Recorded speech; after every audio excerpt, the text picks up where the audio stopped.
Bismillahirrahmanirrahim.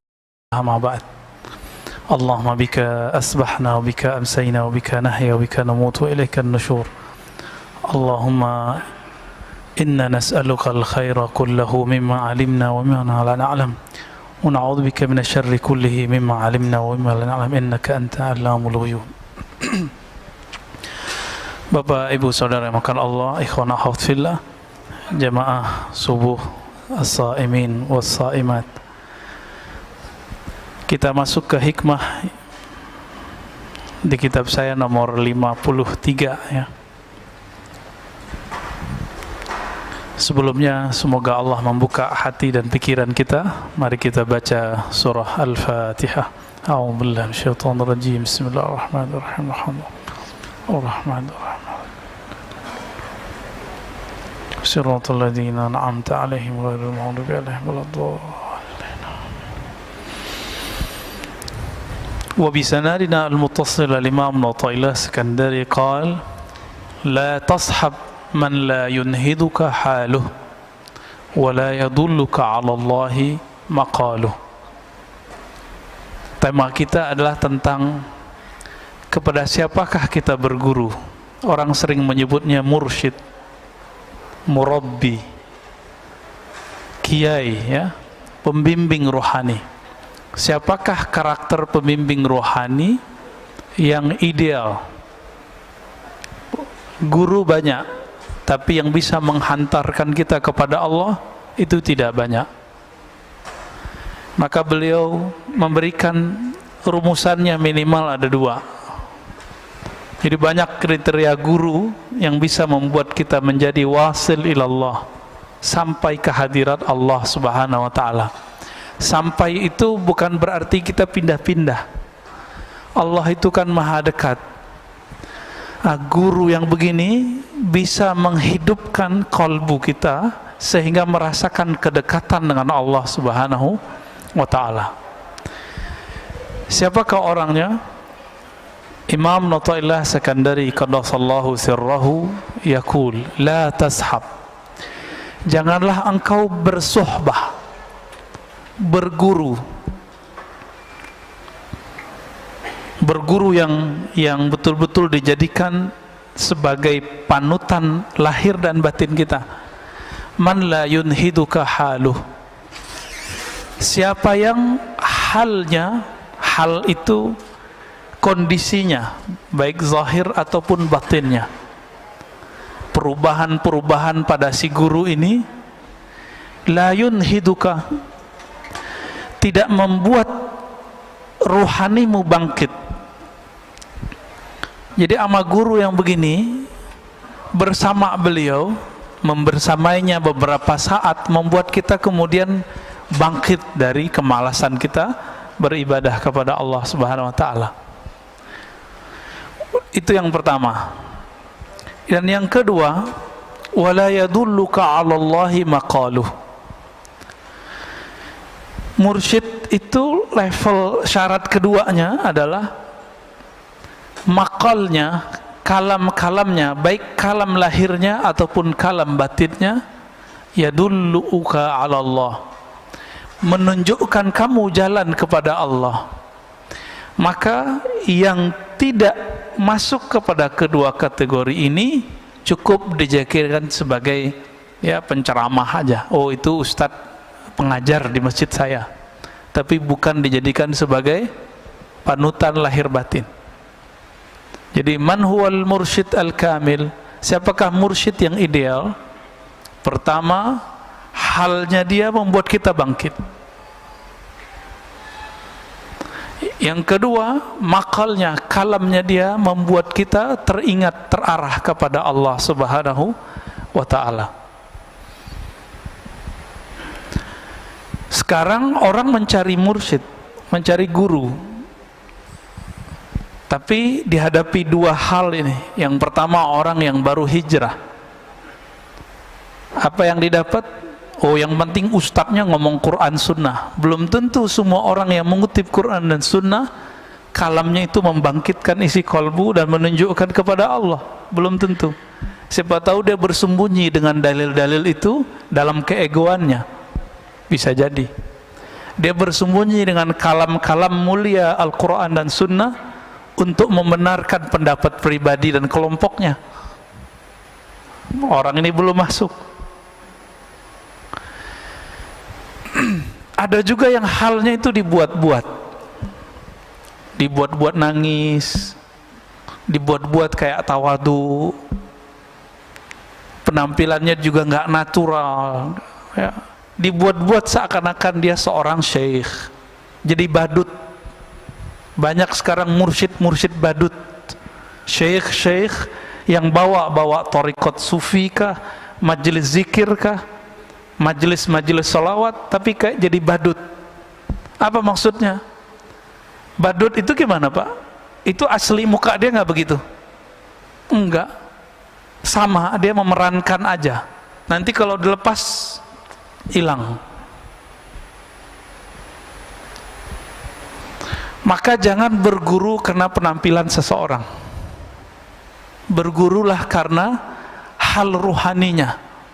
Hal ini pemberian dari Allah Subhanahu wa ta'ala. Jadi nggak bisa dibuat-buat Pak, nggak bisa dibuat-buat nangis, nggak bisa dibuat-buat tersentuh, nggak bisa. Emang dari sononya sudah begitu.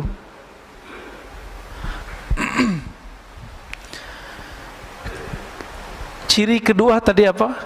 Kalamnya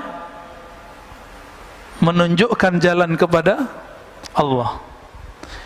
Mungkin gak orang yang belum merasakan kehadiran Allah di kalbunya lalu bisa mengajak orang merasakan Allah?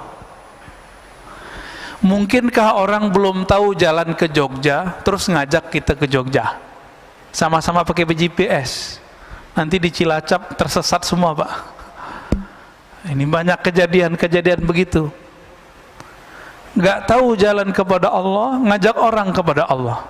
Ayatnya sahih, pasti sahih. Wa man ahsanu qawlan mimman da'a ilallah. Siapakah yang lebih baik daripada orang yang mengajak kepada Allah? Loh, Allahnya dia nggak ngerti.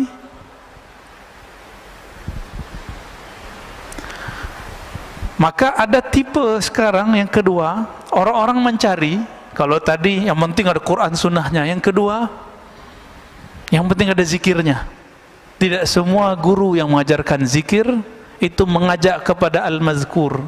Al-mazkur itu yang diingat. Siapa yang diingat? Allah. Ada yang ngajaknya biar sakti.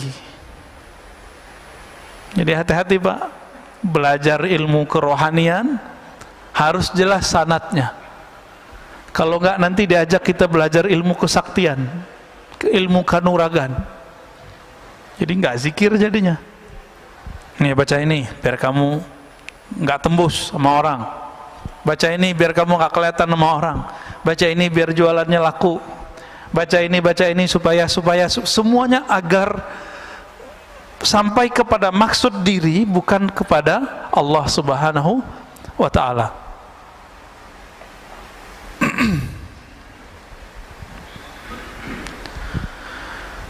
Karena banyak hari ini seperti itu, maka hati-hati saja dalam berguru, ya. Jadi apa ciri mursyid? Pertama, halnya membuat kita bangkit. Yang kedua, kalamnya mengarahkan kita kepada Allah Subhanahu wa ta'ala. Hikmah yang berikut, ya, kita nggak usah panjang-panjang di situ. Rubbama kunta musian fa'arakal ihsan suhbatuk man huwa aswa'u halan mink.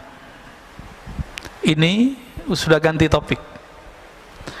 Ada kalanya seseorang itu dia sebenarnya kualitasnya lagi buruk, orangnya lagi nggak bagus, amalnya tidak bagus, amalnya tidak maksimal. Tapi karena dia berteman dengan orang-orang yang lebih buruk daripadanya, atau berguru kepada orang yang di bawah standar ruhaninya, fa'arakal ihsan, maka engkau merasa dirimu lebih baik. ya daripada si anu gitu. Maka masih ingat nggak ketika dulu ada orang yang membunuh 99 orang lalu bertambah dengan membunuh seorang ulama? Masih ingat? Apa pesan seorang wali? Jadi yang pertama yang dia bunuh itu ulama, itu bukan ulama wali, dia cuma ulama zahir. Sedangkan yang kedua yang dia temui itu ulama wali, wali Allah, kalbunya. Maka kata si wali ini, jika kamu mau tobat, maka tinggalkan kampungmu. Karena kampung dia ini punya komunitas yang akhlaknya begitu semua. Jika dia balik kepada mereka, dia akan merasa biasa. Wah, di sini mah biasa bunuh orang. Disuruh dia keluar, itu maksudnya.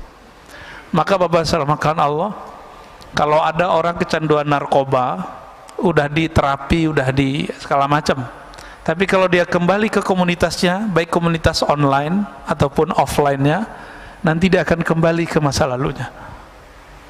Jadi caranya gimana? Dia harus ganti nomor, ganti komunitas. Karena sekarang komunitas itu nggak komunitas fisik, sudah ada semua dalam genggaman handphone. Jadi harus ganti nomor itu orang, ya. Jadi kalau ada keluarganya yang kena, nggak cukup dibawa ke tempat terapi narkoba, nggak cukup. Putus komunikasi dia dengan sebelum-sebelumnya. Dia menjadi orang baru. Nah, ini yang terjadi pada zaman Bani Israel dan hadisnya sahih. Maka Imam Asy-Syarqawi mengatakan, suhbatu man huwa dunak dararun mahdun. Engkau berteman, bahkan berguru kepada orang yang lebih buruk halnya daripada kamu, dararun mahdun. Ini adalah kemudaratan murni. Li'annaha tughti anka uyubak. Karena itu membuat kamu merasa aibmu tertutupi, wa tubayyin laka kamaluk, dan membuat kamu merasa sempurna. Nah, ini bahayanya. Jadi kalau kita berteman, punya komunitas yang buruk, kita akan merasa jadi orang terbaik di antara orang yang buruk. Mau Pak? Menjadi yang terbaik di antara orang-orang yang buruk. Na'udzubillah min dzalik. Maka berguru ini ada dua macam dalam kitab.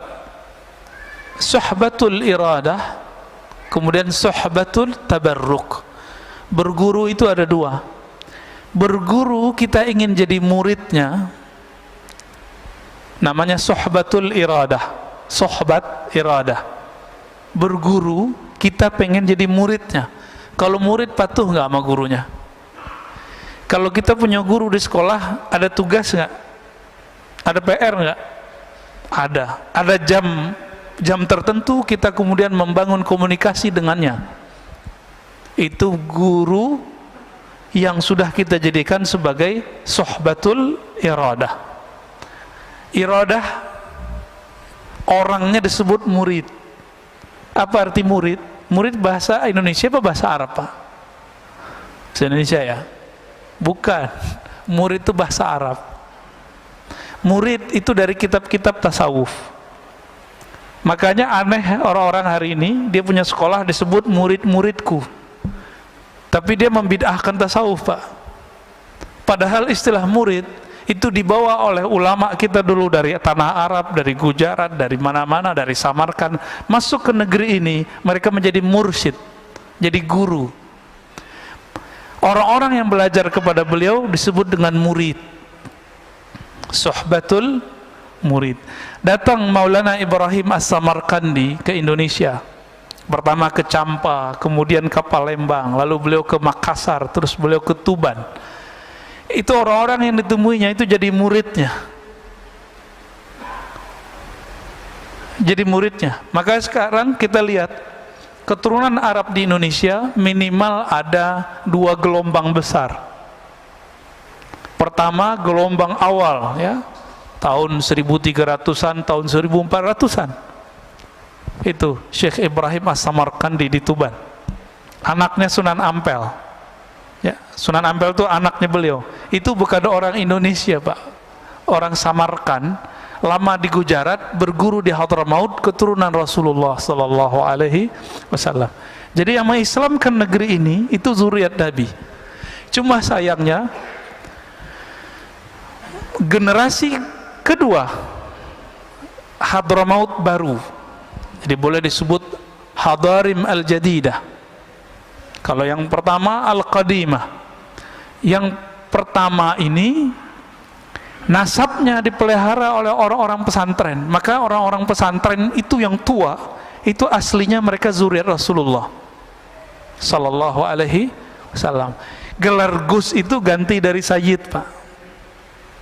Maka nggak boleh sembarangan gus-gusan, ya, gawagis, gus, ntar jadi gugus, guguk, ya, hati-hati.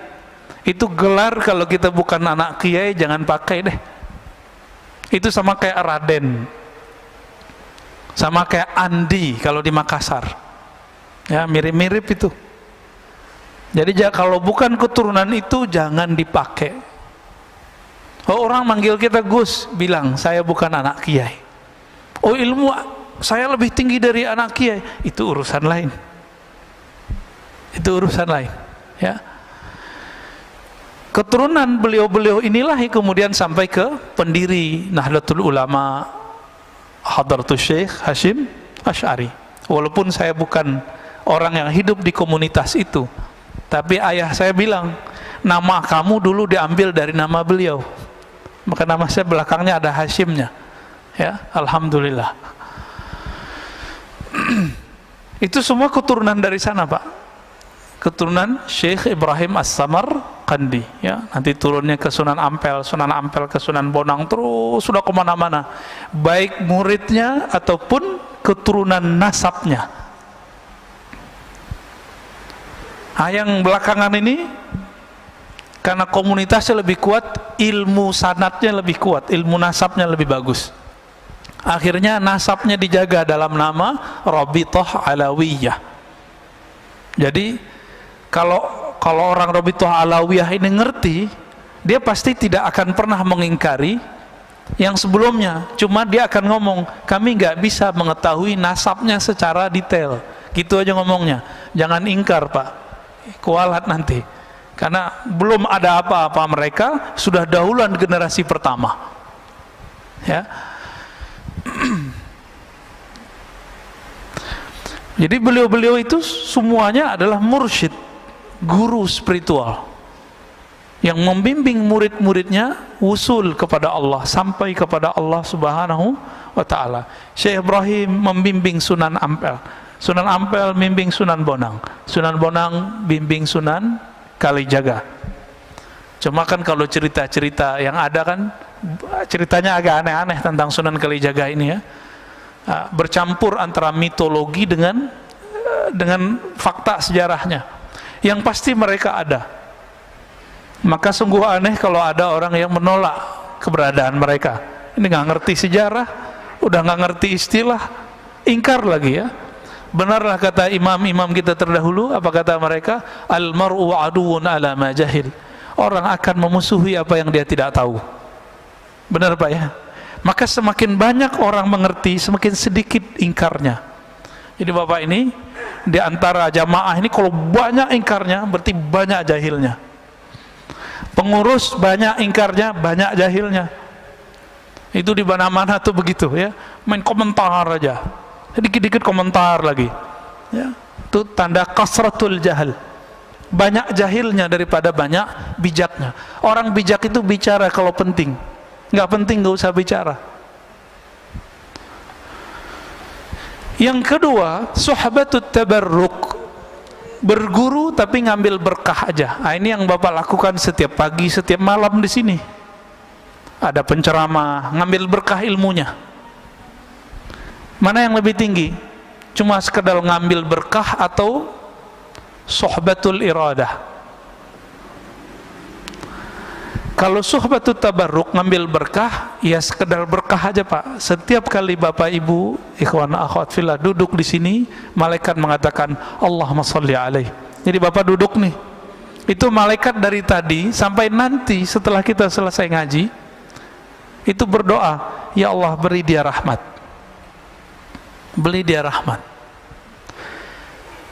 Itu kalau duduk doang. Kalau ngaji gimana? Tambah lagi malaikatnya. Dan malaikat khusus, ada malaikat khusus mencari orang yang talabul ilm. Itu sayapnya dibuka. Untung nggak lihat. Kalau lihat bisa pingsan semua. Ya, bisa-bisa lari, Pak. Karena sahabat Nabi ada yang dibukakan sesekali ke mereka, yang lari bukan beliau. Dia lagi naro onta, terus baca Quran di bawah pohon. Lagi baca Quran, malaikat turun, ditandai dengan awan. Awan turun, mendekat dia, nggak cuma beberapa di atas dia. Itu si onta ngapain? Gelisah-gelisah lari, Pak. Besok dia datang kepada Rasulullah dan dia katakan, wahai Rasulullah, ketika aku baca Quran di padang pasir, lalu ada satu pohon dan aku baca Quran di bawahnya, ada awan turun. Awan apakah itu? Apa kata Nabi? Itu malaikat rahmat. Malaikat yang sayang kepada orang yang membaca Quran, orang yang zikir, apalagi yang taklim. Yang taklim mereka lebih demen, Pak. Jadi malaikat itu lebih respect sama orang yang ngaji daripada orang yang zikir. Lebih senang sama orang zikir daripada orang yang tidur. Bapak tidur aja di masjid dapat rahmat. Ya. Jadi duduk begini ini ngorok tiba-tiba. Nah, itu kan ada yang ngorok tuh ya. Itu langsung dirahmati oleh Allah dengan doa malaikat. Apalagi kalau suhbatut tabarruk, mengambil tabarruk. Jadi nanti kalau syuruk jangan sholat dulu, karena sholat itu manfaatnya cuma sendiri. Ini kan kajian ada nih tiap pagi. Jangan sok soleh, Pak, jangan sok alim. Ya. Wah, ada syuruk nih, ngambil berkah dulu. Hadis salat syuruk itu tidak sahih. Dia cuma sampai hasan li ghairihi. Sedangkan hadis mengenai mendengarkan kalam, mendengarkan tabarruk dalam berguru, ngambil ilmu, ngaji, itu hadisnya sahih, ayatnya sangat jelas. Paham di situ? Jangan berulang-ulang lagi kita ingetin, Pak, ya. Kecuali Bapak mau jalan. Ya. Saya mau jalan, dalam hati ngomong, minta izin kepada Rasulullah, Allahumma sholli ala Muhammad, kita jalan. Jangan berdiri-berdiri aja. Ya, itu mengganggu. Malaikat juga bingung, Pak, ngeliat, loh, ini majelis lebih mulia, kenapa dia pergi? Itu yang terjadi. Cuma kan kita nggak diperlihatkan oleh Allah. Coba apa dilihatin oleh Allah. Satu kali ada muridnya Imam Malik. Imam Malik ini kan ngajar di Masjid Nabawi. Mereka di sana sampai sekarang masih berlaku. Habis azan itu masih taklim, benar nggak? Habis azan masih taklim, Mbak Ana, 15 menit sampai 20 menit. Kita berapa menit? Habis azan berapa menit? 10 ya. Maka kita buru-buru ya. Ini aja masih ramai, Pak. Coba kalau dikasih 15 menit, oh lebih ramai lagi kayaknya ke belakang. Ada beberapa masjid itu 20 menit saya lihat. Tapi ya ada jamaah yang nggak ngerti, protes juga. Giliran di Mekah nggak berani protes dia Masjidil Haram ya. Imam Malik ba'da azan itu nggak sholat sunat beberapa kali kalau lagi taklim. Beliau lanjutkan taklimnya. Seorang murid masukin kitabnya ke dalam tasnya, masukin. Dibiarin aja Imam Malik. Udah selesai dia mau berdiri, Imam Malik nanya, ya gulam, hai bocah, kemana engkau? Apa kata orang ini? Wahai tuan guru, Imam Malik ya, aku hendak sholat sunat. Kata Imam Malik, apa hukumnya sholat sunat? Namanya sholat sunat. Sholat sunat rawatib hukumnya apa? Sunat. Ditanya lagi, kalau ngaji hukumnya apa? Bingung dia, Pak. Oh, kalau ngaji wajib. Yaudah kamu duduk. Lebih utama ngaji sesaat kita mendengarkan orang berkalam. Walaupun kalamnya nggak benar-benar amat, Pak, tapi karena niat yang tulus itu Allah angkat. Yarfa'illahu allazina amanu minkum walladzina utul ilma darajat. Orang yang diberikan ilmu, diberikan iman, Allah angkat darajat. Bukan satu derajat, darajat. Darajat itu bahasa Arab disebut sebagai jamak plural, derjat, derjat, derjat. Kita nggak tahu seberapa banyak derjatnya.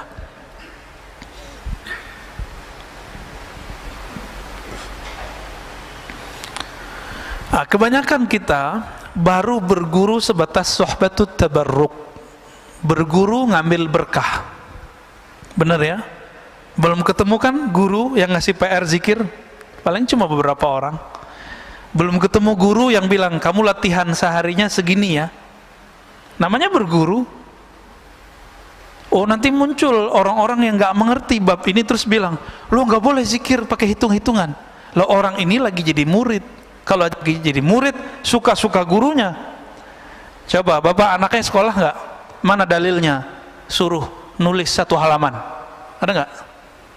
Gak ada kan? Sekarang dalilnya apa? Anak sekolah yang nonton YouTube. Tontonlah YouTube dengan link ini kan. Mana dalilnya? Kenapa itu dibolehkan? Tapi giliran ahli kolbu punya murid nggak boleh menata sebuah kurikulum. Jadi kalau nanti berguru kepada ahli kolbu, ahli zikir, pasti nanti dikasih kurikulum zikirnya. Beruntung bapak kalau sudah punya guru begitu. Jarang pak orang berguru begitu. Ini kita lihat nih di antara bapak paling cuma 10% yang sudah punya guru suhbatul iradah. Makanya kalau diam itu masih bingung mau nggak baca apa ya. Ini bukan case di sini pak, case di tanah haram, haramain, Mekah Madinah. Ya, bapak coba ingat-ingat waktu di Mekah Madinah, orang pada bengong aja ngeliatin orang lewat, bener nggak? Masuk yang di depan saya banyak yang bengong tuh kalau duduk. Ngeliatin Ka'bah atau ngeliatin orang lalu lalang kiri kanan gak jelas. Coba kalau dia punya guru, gurunya bilang nanti kalau kamu sampai di haram bacalah zikir ini. Jadi ada pegangan dia. Tapi karena nggak punya pegangan, nggak punya zikir, apa yang mau dibaca? Kira-kira begitu ya.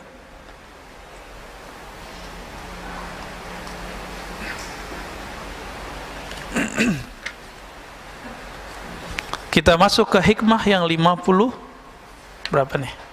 55 ya. Enggak tahu kalau beda kitab ya. Bismillahirrahmanirrahim. Ma qalla 'amalun baraza min qalbin zahidin wala kathura 'amalun baraza min qalbin raghibin. Tadi berkaitan juga dengan apa yang saya katakan barusan. Amal itu bagus karena banyak kuantitas atau bagus karena kualitas? Sepakat? Karena sepakat ya? Baik. Apa kata beliau? Ma qalla amalun, tidaklah satu amal Allah nilai sedikit. Baraza min qalbi zahidin, jika amal itu tumbuh dari kolbu yang zahid, kolbu yang zuhud.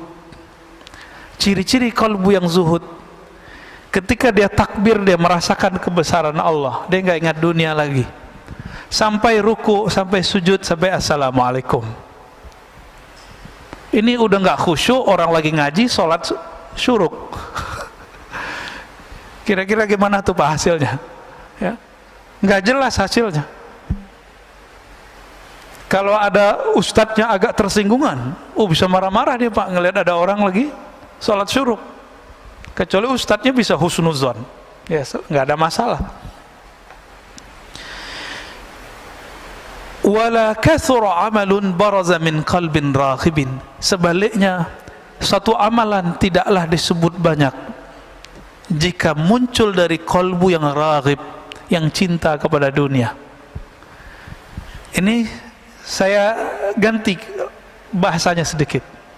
Ma qalla amalun baraza min qalbin arifin, tidaklah sedikit amalan jika bersumber dari kolbu yang arif, yang kenal kepada Allah. Wala kathura, sebaliknya tidak disebut banyak amal baraza min qalbin jahilin maridin, jika bersumber dari kolbu yang jahil, tidak mengenal Allah, marid, yang sakit. Ciri-ciri kolbu yang sakit apa?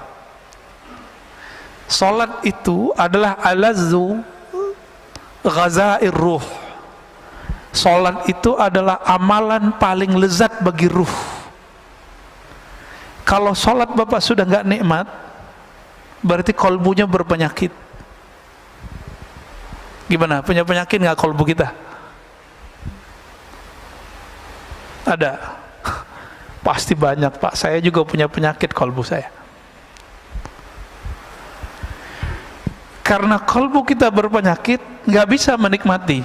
Seperti orang lagi sakit demam, nggak bisa menikmati makanan. Ada orang demam Pak bisa menikmati makanan? Nggak ada, nggak bisa kok menikmati makanan. Apalagi kalau sariawannya di mulut, waduh sakitnya bukan main. Suka pedes, tapi bibirnya, lidahnya lagi sariawan. Dikasih menjerit nggak Pak?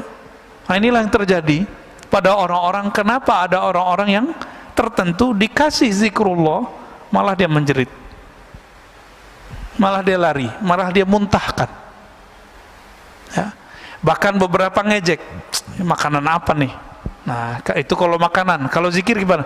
Zikir apaan nih beginian gitu. Itu kalbunya berpenyakit. Itu penyakit ini ada yang disebabkan karena ilmu yang salah ditelan. Dia dapat ilmu, ilmunya itu bukan ilmu, ilmunya itu meracuni otaknya. Maksudnya pemahamannya salah. Dikira orang zikir begitu itu dianggap sesat. Rusaknya di dalam ya.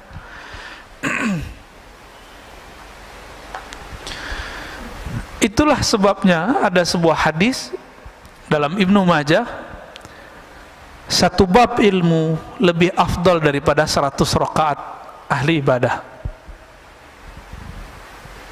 Satu bab ilmu. Ini kita udah 3 bab nih Pak dari tadi. Ya, udah 3 bab dari tadi. Udah 300 rakaat. Gampang kan? Kalau masuk ke hati insya Allah. Tapi yang penting berkahnya sudah dapat semua. Ya, alhamdulillah. Bahkan Imam Syafi'i meriwayatkan lain lagi. 1000 rakaat. Satu bab ilmu lebih utama daripada 1000 rakaat. Itu levelnya Imam Syafi'i ya. Maksud beliau, orang yang mengenal Allah sesaat dia beribadah kepada Allah lebih afdal daripada abid orang yang ahli ibadah 1000 rakaat. Begitulah wali-wali Allah Pak. Wali-wali ini ada tingkatan-tingkatannya. Semakin tinggi tingkatannya, satu nafasnya lebih afdal daripada 1000 rakaat kita. Kalau mereka sudah sampai ke level tinggi. Nabi itu diamnya sudah zikir. Seandainya Nabi itu nggak sholat itu boleh Pak seharusnya. Itu kan logikanya Aisyah. Apa kata Aisyah? Wahai Rasulullah, ngapain engkau sholat mulu? Kan engkau sudah diampuni. Apa logika Aisyah? Engkau nggak perlu sholat wahai Rasulullah. Kira-kira begitu. Sholat sunat loh ya, bukan sholat wajib. Sholat wajib kan langsung dari Allah wajib. Apa kata Nabi? Enggak.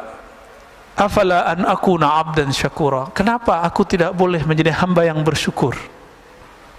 Maka sholatnya Nabi itu karena dia sudah mengenal Allah, sholatnya adalah sholat syukur. Setiap sholat. Maka kakinya kapalan. Kalau kita punggung kita kapalan Pak, karena tidur. Jadi Nabi itu sholatnya sholat syukur. Maksudnya apa sholat syukur? Beliau itu merasa sangat berterima kasih kepada Allah, mengemban nur yang Allah pilihkan kepadanya. Sebagai tanda syukur maka beliau sholat setiap hari, setiap malam. Bahkan beliau sholatnya pun dalam keadaan diam. Jadi Nabi ini sholatnya ada yang sholat fisik, ada yang sholat diam. Apa kata Sayyidatuna Aisyah? Karena Rasulullah sallallahu alaihi wasallam yazkurullah fi kulli ahyani. Rasulullah atau ala kulli ahyani selalu mengingat Allah setiap nafas, setiap detik, setiap saat. Jadi setiap nafasnya itu zikrullah. Kita udah dalam sholat nggak ingat Allah. Ini beda sholat kita sama Rasulullah sallallahu alaihi wasallam.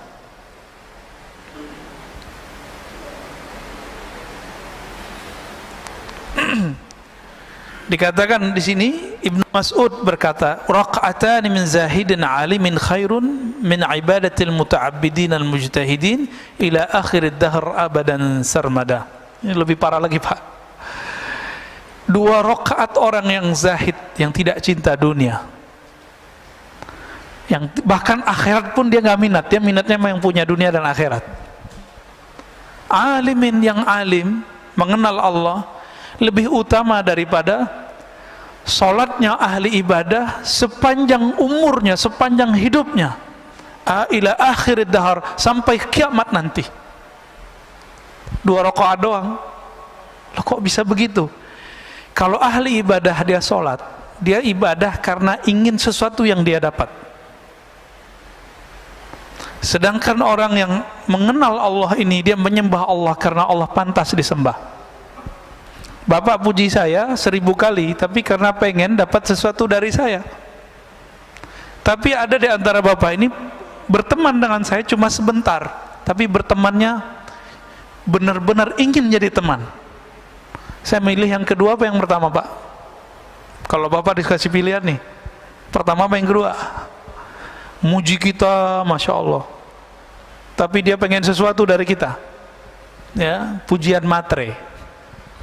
Hamba-hamba yang muta'abbidin ini, ahli ibadah ini, dia pengen sesuatu.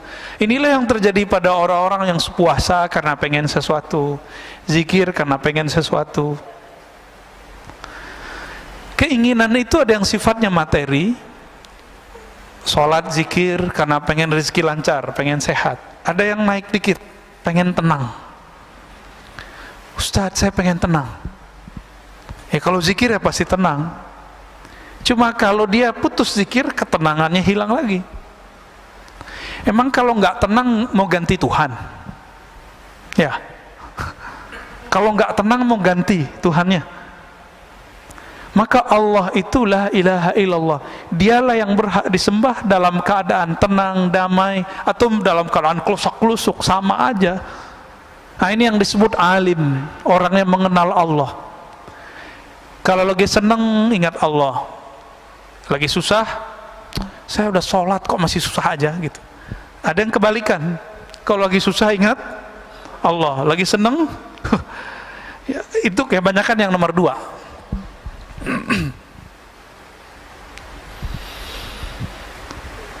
Sholawat juga gitu, Pak. Orang sholawat sekarang apa? Sholawatlah kamu, kalau ngelihat Pajero sholawat, ngeliat Mercy sholawat, ngeliat BMW sholawat. Biar apa? Biar dapet matre semua. Jadi Nabi ini kan mandang kolbu kita juga, kan beliau sudah masuk ke alam ruhani, maka beliau ngerti isi hati kita.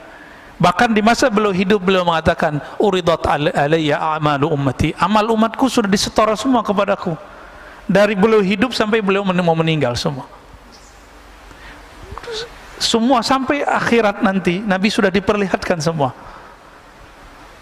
Jadi kita duduk begini, Rasulullah sudah dikasih unjuk dulu,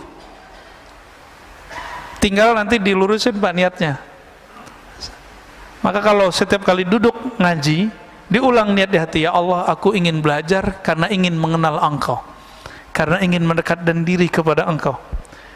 Itu sebabnya ulama Syafi'iyah selalu mengingatkan orang-orang kalau mau sholat, belakangnya harus ada niat lillahi ta'ala. Ini dibid'ahin sama kawan kita ya, dia nggak ngerti tujuan ulama kita untuk apa. Kalau Nabi mah nggak perlu pakai usoli-usolian, nggak perlu pakai nawaituan. Kalau Nabi, sahabat Nabi nggak perlu, kita perlu, Pak, karena niat kita kadang tidak benar kepada Allah Subhanahu wa ta'ala. Kapan hamba-hamba Allah ini menyembah Allah karena Allah itu Tuhannya, bukan karena dia ingin menuhankan dirinya, bukan karena dia ingin mewujudkan hajat dirinya. Kapan itu terjadi? Sesaat saja kita ibadah karena Allah pantas disembah, bukan karena saya ingin ada hajat yang ditunaikan. Saat itulah kita menjadi hamba Allah yang hakiki. Inilah yang disebut zahid, ini yang disebut alim. Ini yang sering disalahpahami. Sayyidatuna Rabi'atul Adawiyah, perempuan yang sangat indah budi pekerti dan ruhaninya. Beliau ini pernah berkalam, kalamnya ini disalahfahami oleh orang-orang yang jahil. Apa kata beliau? Ya Rabb, ma'abadtuka raja'an lil jannati. Ya Rabb, tidaklah aku menyembahmu karena aku harap dapat surgamu. Tidaklah aku menyembahmu, ya, khaufan min narik, karena takut neraka engkau. Ini dianggap oleh mereka, si Rabi'ah ini sesat, Kenapa? Masa ibadah bukan karena surga? Inilah orang jahil menentang orang yang alim. Di dalam Al-Quran itu ada dua jenis surga, Pak. Surga yang dikatakan oleh Rabi'ah itu surga syahwat, hurain. Ya dia sudah perempuan, dia nggak minat sama hurain.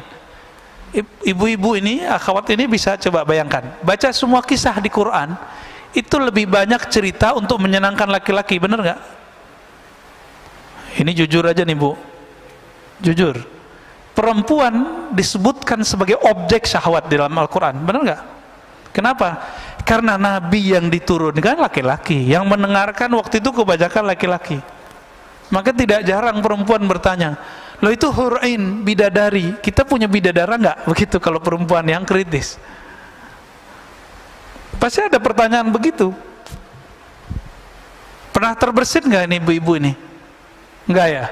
Enggak baca terjemahannya berarti ya. Tapi semoga sebagian memikirkan itu. Gimana cara memahaminya? Maka Rabi'atul Adawiyah, karena dia sudah paham, di Quran semuanya begitu. Maka beliau mengatakan, ya Rabb, aku beribadah ke surga, aku ibadah kepada engkau bukan karena surgamu, tapi karena engkau yang mempunyai surga. Surga ini ada dua, ada surga syahwat, ada surga ru'yat, surga memandang. Yang dimau oleh Rabi'ah adalah memandang Allah subhanahu wa ta'ala. Makanya Rabi'ah ketika dilamar oleh seorang laki-laki itu nggak mau nikah, Pak, karena dikasih pertanyaan sama dia. Jadi maharnya dia adalah pertanyaannya bisa dijawab nggak. Berat kalau ketemu Rabi'ah. Saya mungkin nggak lolos, Pak. Saya ketemu Rabi'ah mungkin mental 7 kali lipat kali ya. Pertanyaan dia satu aja. Ada yang tahu pertanyaannya apa? Nih satu riwayat ya. Jika aku menikah denganmu, kamu bisa jamin nggak nanti aku bisa bertemu Allah? Kira-kira itu, Pak. Mana ada suami bisa begitu, Bu? Gak ada. Benar nggak nih para suami yang jomblo-jomblo? Udah ketemu Allah belum? Belum ya? Disitulah beratnya. Maka Bapak Saudara makan Allah, Rabi'ah ini dia surganya bukan lagi surga syahwat, surganya surga ru'yat. Apa arti ru'yat? Memandang Allah. Itu yang dia mau. Apa gunanya masuk surga, kata Rabi'ah, tapi nggak ketemu yang punya surga. Bapak saya fasilitasi di satu tempat itu villa punya saya, tapi saya nggak mau ketemu, Pak. Datang lagi, saya nggak mau ketemu. Udah makan aja, tidur aja, tapi nggak mau ketemu. Awal-awal senang, lama-lama pengen ketemu nggak? Penasaran nggak? Penasaran. Itulah yang terjadi kepada ahli surga. Maka nanti pencarian ma'rifatullah, mau mengenal Allah, tidak berakhir dengan kematian. Nanti berlanjut nanti di surga. Maka di surga apa kata Nabi? Ada sekelompok orang, laisu minal anbiya wala minas syuhada. Mereka bukan para nabi, bukan juga para syuhada. Tapi yaghbituhumul anbiya wa syuhada. Tapi para nabi, para syuhada itu ghibtah kepada mereka, iri kepada mereka, iri yang positif. Heran, loh kok mereka dapat posisi ini? Bukan berarti posisinya lebih tinggi dari para nabi, tidak. Lalu kemudian Allah ditanya, ya Rabb, itu siapa ya Rabb? Yang tanya pastinya para nabi. Apa jawaban Allah Ta'ala? Mereka itu adalah orang yang saling menyayangi biruhillah, karena ruhullah. Ruhullah itu adalah cinta dan rahmat Allah Subhanahu wa Ta'ala. Bukan karena harta yang mereka bagi, bukan karena syahwat yang mereka punya, tapi karena ruhullah. Siapa yang cintanya karena Allah itu, inilah yang mereka nanti Allah bawa dengan kecepatan cahaya, ala nurin ya min rabbih. Jadi nanti kalau kita beruntung, Pak, nama kita soalnya sudah ada di neraka, sudah ada di surga. Nih, nama bapak ini ada di neraka, fulan bin fulan, ahlun nar. Di surga juga ada. Tinggal kita lagi bayar kredit surga atau bayar kredit neraka. Atau mau dibayarin cash nggak? Mau dibayarin cash? Ada pacarannya. Apa kata Nabi? Man qala la ilaha illallah dakhalal jannah. Siapa yang mengatakan la ilaha illallah, di hadis Imam Bukhari dikatakan min qalbihi au nafsi, dari dalam dirinya, betul-betul lisannya sama dengan di dalam kolbunya. Lisannya baca la ilaha illallah, kolbunya mengatakan aku tidak menyembah kecuali hanya kepada Allah, aku tidak bergantung kecuali hanya kepada Allah.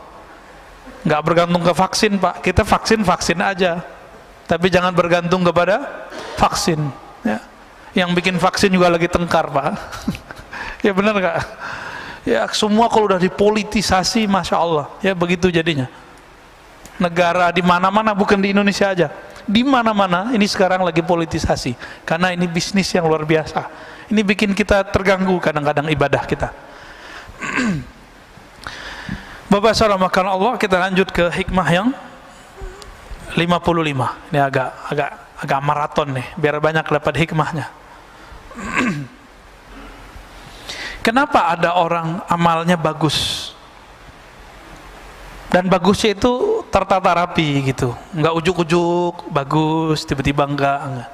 Ternyata beliau sudah menyebutkan itu terjemahan dari apa yang di dalam rohaninya. Kata beliau radhiyallahu ta'ala anhu, husnul a'mali nata'iju husnul ahwal, wa husnul ahwal min at-tahaqquq fi maqamatil inzal.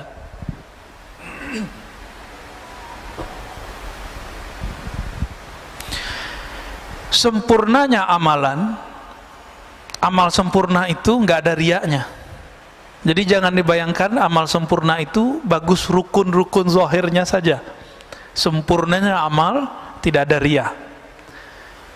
Sempurnanya amal bukan karena kita ibadah karena pengen sesuatu, ya.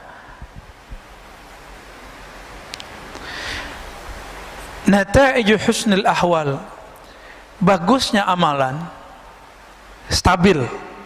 Di rumah dia sholat, di masjid dia sholat. Di rumah sholatnya lama, di masjid juga lama. Ada kebalikannya, kalau di masjid sholatnya lama, kalau di rumah sholatnya buru-buru. Berarti akhwalnya bermasalah nih. Kalau lagi ada komunitas dia bisa khusyuk, tapi kalau nggak ada komunitas dia nggak bisa khusyuk. Kebanyakan kita yang begini. Apa kata beliau? Kebagusan amalmu, kestabilan amalmu itu karena nata'iju husnul ahwal, karena buah dari bagusnya ahwal rohanimu. Apa ahwal rohani? Tidak ada riya, tidak ada ujub, tidak ada sombong. Udah 3 aja. Tidak ada riya, tidak ada ujub. Apa arti ujub? Saya kagum dengan diri saya sendiri. Kalau riya itu saya kagum dengan amal saya. Beda nggak? Itu beda ujub sama riya. Berada kakak ya? Kalau riya, saya takjub dengan amal saya. Kalau ujub, takjub dengan diri. Sumber takjub itu kibr, sombong. Sikap dia disebut dengan takjub. Kalau dia tunjukkan kepada orang namanya takabbur. Takabur itu sifatnya iblis. Maka orang yang bertakabur, dia sudah jadi setan walaupun pakai serban. Ciri-ciri orang sombong gimana? Iblis itu rasis, Pak. Dia bicara asal usul. Khalaqtani min nar wa khalaqtahu min tin. Ya Rabb, saya ini asal usul saya lebih mulia dari Adam. Saya dari api, Adam dari tanah. Maka siapa saja dari antara yang hadir ini merasa sukunya lebih baik dari suku yang lain, itu iblis di dalam dirinya, maka dia jadi setan. Siapa yang merasa amalnya lebih utama dari yang lain, iblis itu Dulu diizinkan ibadah per langit, naik langit 1, langit 2, langit 3, sampai kemudian diizinkan Allah memimpin ibadah di langit ke-7. Di langit ke-7 kan ada Ka'bah, Pak. Ka'bah putih namanya. Ya, Al-Baitul Ma'mur disebut di Quran. Yang di bawah kan Baitullah. Di atas namanya Al-Baitul Ma'mur. Sebenarnya di beberapa riwayat langit ke-4 itu juga ada Baitul Arwah. Cuma riwayatnya tidak terlalu sharih ya. Yang paling sahih di Bukhari Muslim, di bumi lo ada di langit ke-7. Nabi Ibrahim lagi di sono, Pak. Nabi Ibrahim lagi di sono. Maka kalau ada orang ngaku naik ke langit nggak ketemu Nabi Ibrahim di langit ke-7, bohong dia. Ya. Banyak ya, ada beberapa tokoh-tokoh spiritual belagu ngomong, saya nyantri di langit sekian tahun. Cek aja, ketemu gak ente sama Nabi Adam di langit pertama? Ketemu gak ente sama Nabi Isa di langit kedua? Kalau enggak, halu. Banyak orang halu itu hari ini. Serban bukan jaminan orang punya tingkatan tinggi. Kan nggak ada hadis sahih mengenai keutamaan serban orang yang tinggi. Tapi kalau habaib emang disunnahkan pakai serban, Pak, supaya tidak salah lihat, terutama kalau dia guru. Begitu dalam fatwa ulama-ulama Hadramaut. Jadi jangan suuzon juga kalau ada habaib pakai serban, ya. Itu dia lagi jaga nasabnya itu. Perintah dari guru-gurunya di Hadramaut, ya.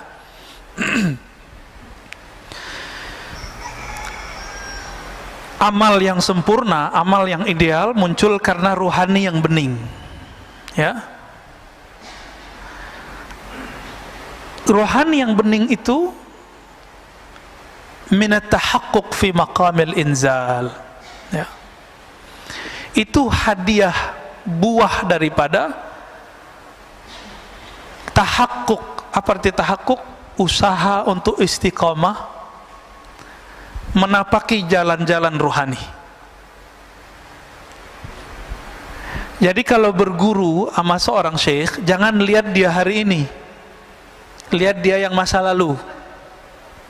Karena syekh itu sekarang kayak Imam Malik tadi. Imam Malik itu setiap malam mimpi ketemu Nabi, Pak. Mabittu lailan illa ra'aitun nabiyya sallallahu alaihi wasallam. Tidaklah aku tertidur kecuali aku memandang kepada Rasulullah sallallahu alaihi wasallam. Siapa itu Imam Malik? Ada kita yang begitu. Nah, itu baru benar tuh. Itu layak dijadiin guru. Bisa berkoneksi dengan Sayyidina Nabi sallallahu alaihi wasallam. Nah, inilah rahasia. Mursyid itu ruhaninya nyambung dengan Nabi. Ini jadi mursyid, mimpi ketemu Nabi aja belum. Jadi wakil talqin, mimpi ketemu Nabi aja belum, apalagi ketemu secara ruhani. Banyak, Pak, fakta-fakta begitu hari ini. Tapi mau gimana lagi, ini zaman sudah begini. Zaman sudah begini. Jadi pinter-pinter saja berguru, ya. Kolbu kalau sudah dilatih, apa makom pertama latihan kolbu? Latihan tobat. Itu awalnya. Jadi orang ini dia sudah bertahun-tahun dia tobat. Itu sebabnya para masyayikh kita dulu punya amalan namanya sholat sunnah taubat. Dibid'ahkan lagi sama kawan kita, ya. Gak paham juga dia. Atau minimal kalamnya kalam tobat. Nah, tobat ini kan dibagi lagi, Pak. Ada tobat orang awam dari dosa yang zahir. Kalau tobat anak-anak salah minum, ya. Kalau lagi puasa begini anak-anak gimana? Terganggu gitu sama makanan. Terganggu gitu kalau ada anak kecil yang lain di bawah dia yang berbuka. Nih saya mau tanya nih, Pak. Kalau ada di sini orang buka restoran, buka, Bapak terganggu nggak? Terus perlu ditutup nggak? Serius loh ya. Ada warteg buka siang nih. Nih saya nggak ngomong hukum syariat dulu, hukum rohani. Bapak terganggu nggak? Loh Ustadz, kita harus tegakkan hukum. Loh, di antara ibu-ibu ini di rumah kalau Bapak punya istri, ada yang lagi haid nggak? Nggak masak, butuh makan, nyari kemana? Ya nyari ke warteg kayak gimana kayak itu. Jadi kita tuh nggak usah sibuk mikirin orang, kayaknya agama kita paling bener, mau amar ma'ruf nahi mungkar, tapi kebelinger di situ. Emang Bapak Ibu ini masih terganggu kalau ada orang masak depan kita? Ini kan lucu, ya, sweeping, ketemu di warteg orang makan, lagi makan tempe. Lah untuk apa itu diberitakan? Ini politisasi aja Pak, ya saya nggak suka berita-berita begitu. Ini saya mau nanya lagi, Bapak terganggu nggak kalau saya makan minum di sini? Oh, bener itu dah.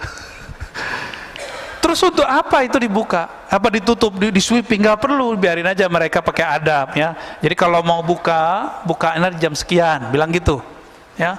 Buka jam 12 kayak gitu. Tutup depannya. Nggak perlu pakai sweeping Pak kalau orang udah puasa.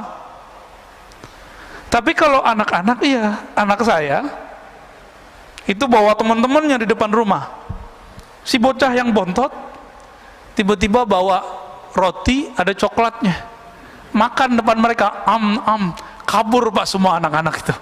Apa kata mereka? Aduh puasa gue nih parah nih adekmu Pak gitu. Itu puasa anak-anak, di depan saya masih anak-anak kan nih. Nah ini kita kalau ngomong hikam Pak ya.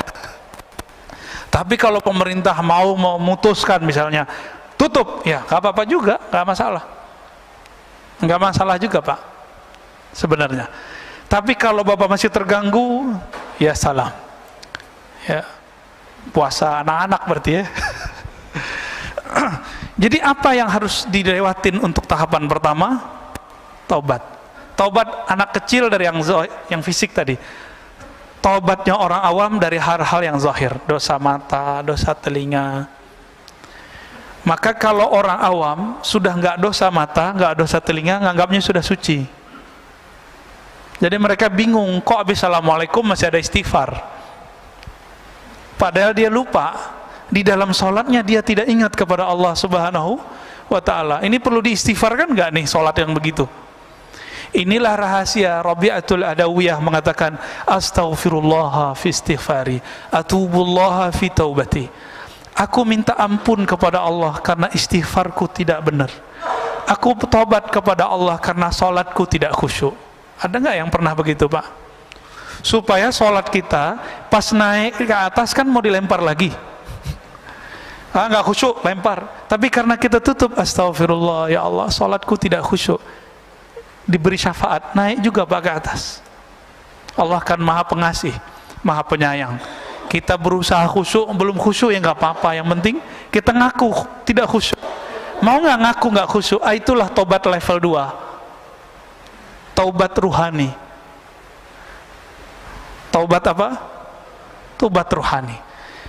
Batinnya merasa kurang bener nih, nah ini aja Pak dibenerin, level 2 ini coba dipakai, nanti bagus tuh amalannya. Nanti Bapak gampang nangis kalau zikir. Sholat aja gampang mewek Pak. Ini kalau nggak pakai kitab saya udah nangis dari tadi nih ya. Kenapa saya ngajar pakai kitab? Bukan karena gagah-gagahan pakai kitab, bukan. Ini cara saya untuk menahan diri, karena kalau mau nangis setelah kitab hilang nangisnya Pak. Alhamdulillah ya. Guru saya ada beberapa, itu kalau sudah bahas bab begini, nggak ada kitab ataupun ada kitab nangis terus. Untungnya saya kalau ngeliat kitab langsung berubah. Ya alhamdulillah, karena akalnya balik lagi. Kalau nggak cuma rasa yang muncul, kalau rasa lebih dominan dari akal pikiran kita, kita bisa nangis setiap saat. Sujud nangis, ruku nangis, takbir nangis. Ntar orang-orang bilang, ini kenapa ini nangis? Ada Syekh Shinqiti, guru dari Syekh Salih Al-Maghamisi di Madinah, ngajar ba'da maghrib sampai isya, karena ada majelis biasanya di Masjidil Haram, di Masjid Nabawi. Habis assalamualaikum itu langsung nangis. Mau ngomong lagi, baca ayat lagi, nangis lagi. Jadi ceramahnya dari awal maghrib sampai menjelang isya itu nangis Pak. Mau ngomong lagi nangis lagi, mau ngomong lagi nangis lagi. Nangislah semua orang yang di depan. Begitu mereka kalau ahwal rohaninya datang. Kenapa ahwal rohani yang bening itu tumbuh? Karena mereka tahakkuk fi maqamatil inzah. Mereka mau istiqomah, rajin menapaki jalan rohani. Yang pertamanya apa tadi? Taubat. Taubat mereka tidak lagi fisik, tapi sudah masuk taubat rohani, taubat kolbu. Babak satu maksiat zahir, satu hitam di sini. Tapi kalau ada maksiat batin, itu hitamnya lebih kenceng, lebih kayak aspal lengket. Disebut dalam bahasa Arabnya nuqtah sauda, noda hitam yang lengket. Itu hitam. Inilah yang menghalangi kita untuk tidak bisa memandang alam malakut, alam jabarut, alam rasa, bisa merasakan dekatnya kita kepada Allah Subhanahu wa ta'ala. Ini yang dikatakan oleh Imam Ahmad, laula anna syayatin yahumuna ala qulubi bani Adam. Seandainya syaitan tidak mengerebut memenuhi kolbu manusia, ya, menutupi kolbu manusia, tentulah mereka tentulah mereka akan melihat malakutas samawat, mereka akan mampu melihat alam malaikat. Jadi sahabat-sahabat tertentu Allah izinkan Pak bisa ngeliat malaikat. Ibnu Abbas ngeliat Jibril 2 kali. Malaikat siapa yang dilihat? Itu artinya nanti ada posisi kewalian pada orang ini. Ternyata Jibril tugasnya apa? Bawa wahyu. Maka tugas Ibnu Abbas nanti adalah menjelaskan makna wahyu, disebut ahli tafsir. Tidak ada ilmu tafsir hari ini kecuali lewat Sayyidina Ibnu Abbas. Ada orang lihat Mikail, nanti tugasnya lain lagi tuh Pak. Tugas kerohaniannya. Ada yang suka ngelihat malaikat maut, nah, nanti tugasnya nalkinin orang mati, ngelepas orang mati. Itu beda-beda tuh tugasnya. Allahumma shalli ala.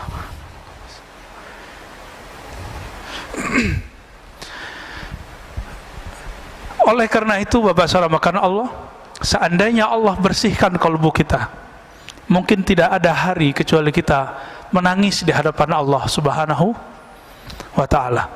Makanya Sayyidina Nabi sallallahu alaihi wasallam hampir setiap hari beliau menangis. Hampir setiap sujud beliau meneteskan air mata. Kenapa? Karena beliau merasakan memandang Allah Subhanahu wa ta'ala. Kita kehilangan anak kita hilang sehari, mungkin 2 hari, bahkan kalau di mall hilang 1 jam 2 jam, ketemu, nangis nggak Pak? Nangis. Ruh ini kehilangan, kemana dia berarah? Ketika dia ketemu Allah Subhanahu wa ta'ala, ketemu kekasih-kekasih Allah, pasti air matanya berlinang. Itu gak bisa ditahan, gak bisa ditahan. Semoga Allah mengistiqomahkan kita menapaki jalan rohani, jalan istiqomah, jalan taubah. Amin ya rabbal alamin. Wassallallahu ala Muhammad. Ada mau diskusi Pak? Tafadhal.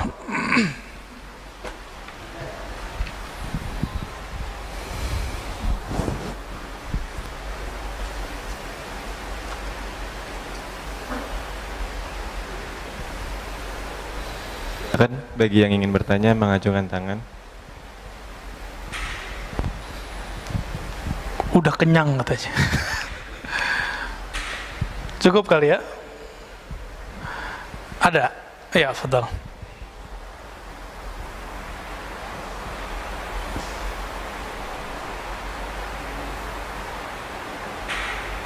Assalamualaikum warahmatullahi wabarakatuh. Assalamualaikum warahmatullahi wabarakatuh. Mohon maaf Ustadz, ini ada 3 pertanyaan. Bahwa di ayat disebutkan bahwa ud'uuni astajib lakum, berdoalah kepadaku niscaya aku kabulkan. Ini seolah-olah bahwa ibadah itu adalah transaksional.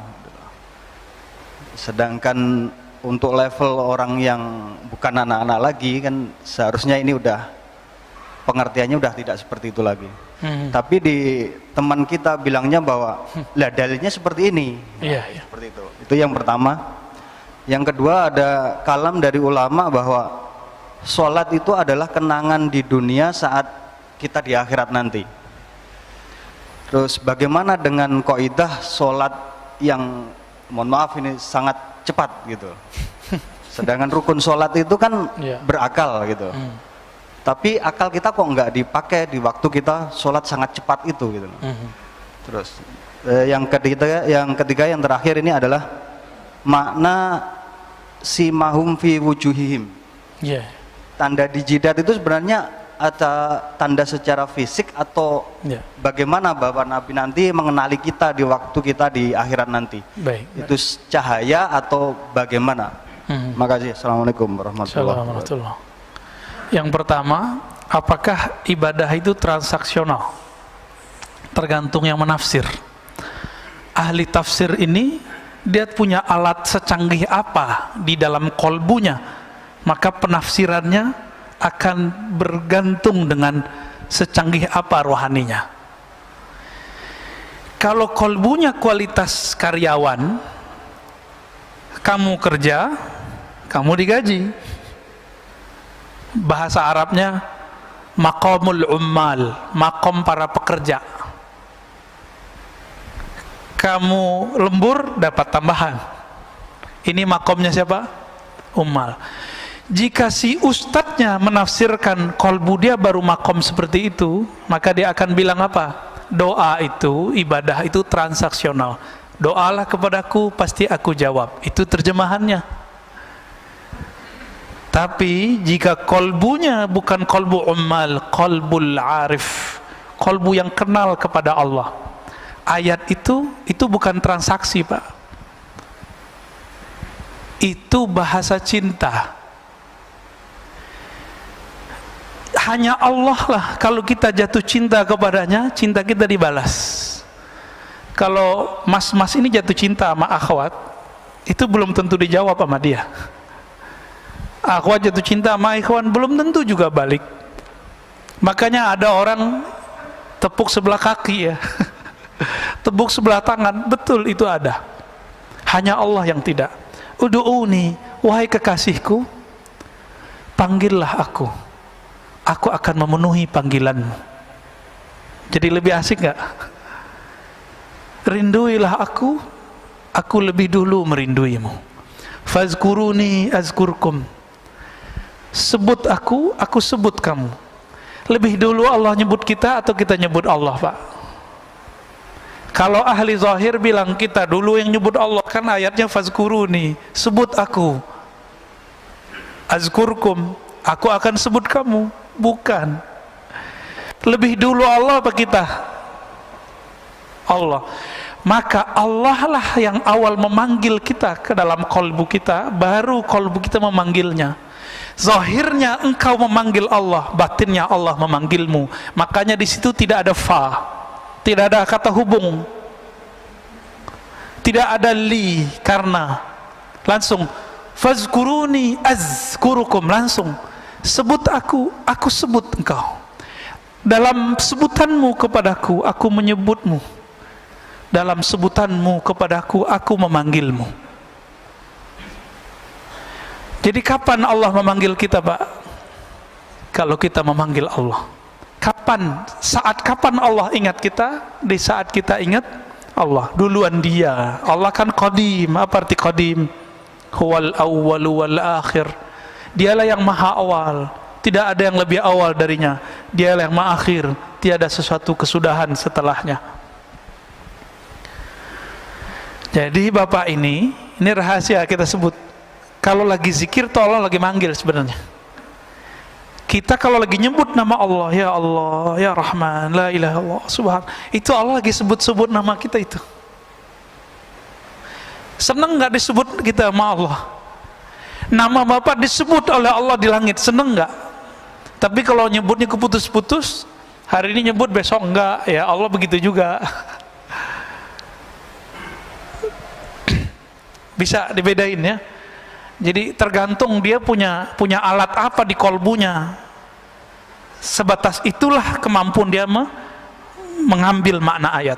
Jadi ayat itu diterjemahkan bukan berdasarkan harfiahnya, tapi berdasarkan kedalaman kolbu orang yang punya kolbu. Ya. Yang kedua, kalau sholat itu adalah kenangan kita dengan Allah, terus kenapa ada orang yang sholatnya buru-buru gitu ya? Sholat orang yang buru-buru ini ada persoalan fikih, bukan persoalan ruhani, Pak. Itu kan kiai-kiai fikih aja itu. Secara fikih, boleh nggak baca Quran cepet-cepet, yang penting makhorijnya nyampe, matnya nyampe, boleh nggak? Satu napas? Ada, Pak. Tanya ahli qiraat. Jadi antara riwayat hadis, di hadis itu Nabi ketika selesai satu ayat Nabi berhenti. Alhamdulillahi Rabbil Alamin Ar-Rahmanir Rahim. Begitu. Di satu riwayat. Riwayat ini ahad, diriwayatkan oleh sekelompok kecil ahli hadis. Tapi ahli qiraat punya kaidah sendiri. Ahli qiraat, ahli bacaan, mereka meriwayatkan secara mutawatir bahwa ada namanya bacaan satu napas. Guru kita di sini Said Agil Munawwar. Dulu di Mekah tanya sama beliau, Pak. Beliau kalau mimpin imam itu sholatnya satu napas, tapi kayak orang bernapas. Kayak imam kita Ustadz tadi, tapi satu napas tuh bacanya. Bismillahirrahmanirrahim. Ya, atau disambung. Alhamdulillahirabbil alamin arrahmanirrahim. Terus sampai waladhdallin, amin, satu napas. Ada yang sanggup nggak? Tanpa mengurangi matnya, tanpa mengurangi makharijul hurufnya. Tanya Pak sama beliau. Gurunya dua waktu di Madinah, Said Muhammad Alawi Al-Maliki, itu senang dengan bacaan beliau. Ya. Masyaikh di sana senang. Jadi kita cari habaib kemana, Said kemana, lah di sini ada Said. Ya. Ada ulama, gurunya para guru, dokter-dokter se-Indonesia pasti berguru sama beliau. Saya waktu doktoral kan ngambil ilmu dari beliau juga. 2013 saya kuliah dengan beliau, Pak. Jadi waktu dulu buat reuni, apa kata beliau, murid saya semua ini. Saya ingat nggak dulu ada pertemuan Pak di sini dulu ya? Ya. Cuma karena corona mungkin nggak bisa lagi dibuat ya. Beliau ngomong begitu ya sih, kita ketawa juga. Bahkan Habib Umar yang baru wafat itu murid beliau juga. Habib Umar yang namanya? Ya, Habib Umar Ibrahim, ya Allah yarham. Itu murid beliau juga, Pak. Kan kayak sekelas Habib Umar, itu murid beliau apalagi saya. Gitu. Tanya sama beliau tuh. Lalu bagaimana dengan yang sholat cepat-cepat itu? Yang memasukkan tumakninah ke dalam rukun sholat itu kan di mazhab Syafi'i juga tidak semua. Ya, di rukun 13 ada nggak tumakninah? Nggak ada, Pak. Tumakninah adanya di kitab lain, Kifayatul Akhyar itu ada tumakninah. Ya, karena dia tidak memasukkan tumakninah, maka bagi mereka jadi udah 7 menit beres, 23 rakaat lagi, Pak. Ya, kita nggak usah mempersalahkan 23 rakaat dengan konteks itu kan beritanya yang gede. Kan banyak di dunia ini, di masjid-masjid kita 23 rakaat tapi bacaannya standar, ada kan? Bapak kan nggak tahu, di Mekah itu kan banyak masjid. Itu banyak masjid-masjid kecil itu pakai alhaakumut takatsur, Pak, 20 rakaat sampai qul a'udzu binnas. Alhaakumut takatsur, setelah itu qul huwallahu ahad. Persis sama kayak di pesantren-pesantren, di surau-surau lama, di masjid-masjid jadul. Masih ada nggak di Jakarta sekitar yang begitu? 23 rakaat dimulai dengan alhaakumut takatsur. Ya alhamdulillah. Kita kan taunya yang sekarang di Masjidil Haram doang, piknik sesekali. Ya, kalau nanti masih ada umur, nanti dibuka umroh lagi bulan Ramadan, sesekali sholat di masjid sekitaran Mekah. Cari, Pak, ada ketemu ntar.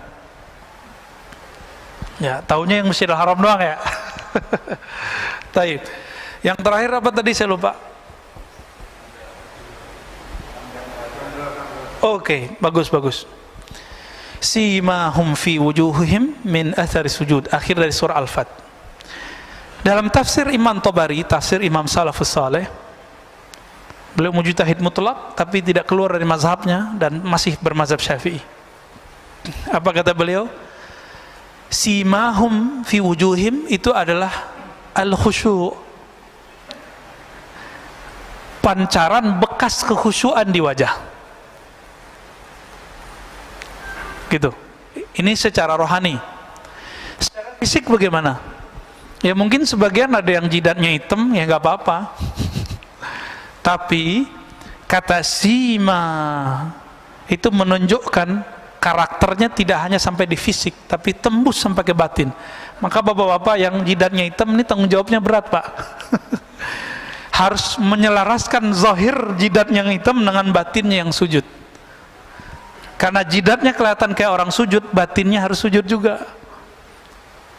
Ya, yang punya jidat hitam itu berat tuh, Pak, yang punya jidat hitam tuh ya. Hati-hati. Bisa ria nanti, Ya. Bisa juga tambah takut kepada Allah. Ya Allah, jidatku udah hitam tapi sujudku nggak khusyuk-khusyuk. Oh, itu merasa hina kita di hadapan Allah. Jadi makna yang tepat gabungan dari dua-duanya. Zahirnya ia bertanda, batinnya ia beraura. Itulah aura orang-orang yang tadarru', aura orang yang khusyuk. Cukup ya? Ada lagi? Oke, baik. Fadal. Assalamualaikum warahmatullahi wabarakatuh. Terima kasih. Semoga Pak Ustadz dan jamaah semua diberi kesehatan. Amin, amin. Ini Pak Ustadz, bab kita untuk mencari guru yang mungkin yang zobatul irodah. Zobatul irodah yang berguru ingin jadi murid, Pak Ustadz. Ini gimana kita dengan kondisi sekarang kita cari yang memang dasarnya kita dapat itu benar-benar yang kita di bab pertama yang zobatul irodah itu, Ustaz. Itu aja. Assalamualaikum warahmatullahi wabarakatuh. Yang pertama, suhbatul murid, berguru dalam bab menjadi murid, suhbatul irodah. Mursyid begini nggak usah banyak-banyak, di suatu masa cukup satu. Kalau gurunya meninggal, cari lagi yang baru. Atau misalnya gurunya mengatakan, saya ijazahkan engkau, dia boleh ganti guru yang baru. Gimana cara mencarinya di zaman begini? Zaman begini gampang nyarinya malah, ya. Tapi kalau ingin dengan cara ruhani, temui guru rohani, sholat 2 rakaat setiap hari. Sholat apa itu? Sholat istikharah, sholat hajat. Ya Allah, bimbing aku bertemu, berguru kepada suhbatul murid, suhbatul iradah yang bisa menghantarkan aku ke hadiratmu. Gitu. Jadi harus pakai sholat, Pak. Orang nikah aja pakai sholat istikharah, masa berguru? Berguru ini urusannya langit, bumi, dunia, akhirat. Kalau kita menikah kan bumi aja, dunia. Tapi kalau berguru urusan kita dunia, akhirat, mesti pakai istikharah. Dan yang kedua, musyawarah, ya, harus bermusyawarah. Nah, ini banyak sekarang muncul orang mengaku dirinya mursyid atau dianggap oleh muridnya mursyid. Walaupun banyak mursyid di dunia, tidak mungkin semuanya cocok sama kita. Berguru itu jodoh-jodohan. Maka berguru itu bukan masalah kertas ijazah, gurunya dapat ijazah, itu betul, itu SIM, surat izin menjadi mursyid. Ada ijazahnya, Pak. Seperti kami di kampus harus ada gelar doktornya biar bisa mengajar di pasca sarjana, ya. Kalau ngajar di sini dapat gelar ustadz yang ngasih jamaah, ya. Tapi kalau ngajar di kampus kan gelar doktor. Doktor di wisuda nggak sama rektor? Sama. Seorang mursyid itu dia seperti dosen, tapi dosen alam ruhani. Maka dia diwisuda oleh gurunya. Gurunya mursyid juga. Bisa nggak mahasiswa ngangkat dosen? Yuk bareng-bareng yuk, itu orang pinter tuh kita angkat jadi dosen yuk, bisa nggak? Maka tidak ada sejarahnya murid ngangkat guru jadi mursyid, tuh nggak ada. Nah sekarang fenomena itu yang banyak, Pak. Karena jamaah udah banyak, ya udah deh jadi mursyid aja deh. Udah banyak hari ini, ya. Ini zaman agak lumayan genting juga sih, karena sudah banyak mursyid meninggal. Abah Uci meninggal, Abah Ahmad Sukanta di Banten meninggal, Abah Anom sudah pergi. Udah banyak. Mbah Hasrori di Surabaya sudah pergi. Di Sumatera ada Tuan Guru Hashim di Basilam juga sudah wafat. Di Aceh udah banyak, di Sumatera Barat banyak sudah wafat. Sekarang kebanyakan mursyid kertas. Mursyid karena dia diangkat gurunya tapi rohaninya belum nyampe. Itu kebanyakan. Maka kalau gurunya sudah punya ijazah dari gurunya yang sebelumnya, tinggal dicek kalam dia mengantarkan kepada, menunjukkan jalan kepada Allah. Hal rohaninya membuat kita bangkit nggak, sadar nggak kepada Allah. Kita bermajelis saja bisa kita sadar, Pak, sama dia. Kalau dia berkalam membuat kita terhubung kepada Allah Subhanahu wa taala. Kalau ketemu, Pak, itu guru Bapak insya Allah, ya. Semoga nanti ketemu. Amin ya rabbal alamin. Cukup ya. Barangkali itu Bapak Saudara Allah, sudah siang. Semoga kajian ini diberkahi oleh Allah. Saya yang menyampaikan juga diampuni dan diridhai oleh Allah SWT. Yang hadir diterima puasanya, ditempatkan, dipertemukan dengan Lailatul Qadar. Amin ya rabbal alamin. Nanti jangan tidur malam 27, malam 29. Ya. Jangan tidur di atas jam 10 lah. 27, 29. Insya Allah barangkali di tanggal-tanggal tersebut. Wallahu a'lam bishawab. Sallallahu ala nabi Muhammad, subhanakallahumma wa bihamdika asyhadu an la ilaha illa anta astaghfiruka wa atubu ilaik. Assalamualaikum warahmatullahi wabarakatuh.